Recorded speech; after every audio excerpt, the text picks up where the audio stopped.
Untuk membunuh presiden dari negara B, ia menyamar sebagai seorang wanita hamil dan menunggu di luar kamar hotelnya. Tindakannya menarik perhatian tim keamanan. Berpura-pura merasa tidak enak badan, ia mengatakan kepada mereka bahwa ia sedang mengalami gula darah rendah dan membutuhkan sesuatu yang manis. Saat para penjaga pergi untuk membantunya, diam-diam ia mengeluarkan sebuah ponsel yang sebelumnya telah ia sembunyikan, lalu mendekati presiden dan menukar ponselnya dengan ponsel yang ia bawa. Ponsel itu memiliki senjata tersembunyi yang akan membunuh presiden begitu ia menggunakannya. Ia tidak pernah menyangka rencananya akan berhasil secepat itu.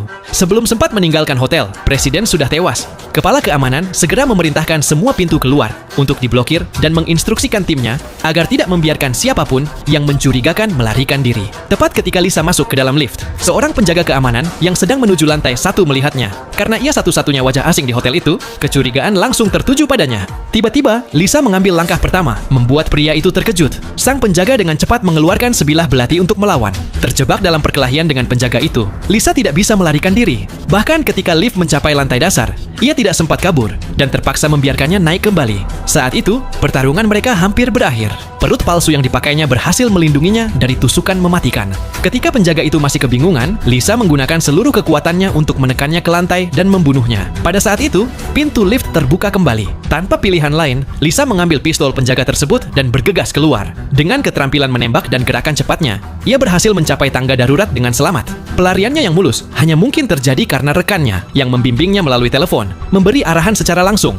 Namun, untuk memastikan semuanya berjalan sempurna, mereka masih memiliki satu langkah lagi yang harus dilakukan. Lisa berlari kembali ke aula perjamuan dan mulai menembaki jendela, menghancurkan kaca. Lalu ia mengambil sebuah kursi dan melemparkannya keluar, membuat orang-orang di jalanan bawah ketakutan. Ketika tim keamanan datang, mereka keliru mengira Lisa sudah melompat dan kabur. Padahal, itu hanya trik untuk mengalihkan perhatian mereka.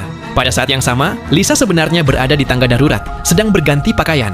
Ia melepas perut palsu dan kembali berdandan sebagai seorang pelayan. Lalu, dengan tenang, ia berjalan turun ke lantai dasar. Para penjaga yang dilewatinya tidak menaruh curiga sedikit pun, dan ia keluar melalui pintu depan tanpa masalah. Namun, Lisa tidak menurunkan kewaspadaannya. Sebagai seorang pembunuh terlatih, ia tetap waspada jika tim keamanan menyadari kebenarannya. Sesampainya di stasiun kereta bawah tanah, ia kembali berganti pakaian dengan cepat.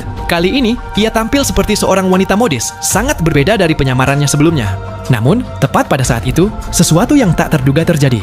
Rekannya, yang membantunya dalam rencana pelarian, mengalami masalah. Nah, cuplikan adegan film ini Mimin ambil dari serial TV yang berjudul Butterfly 2025.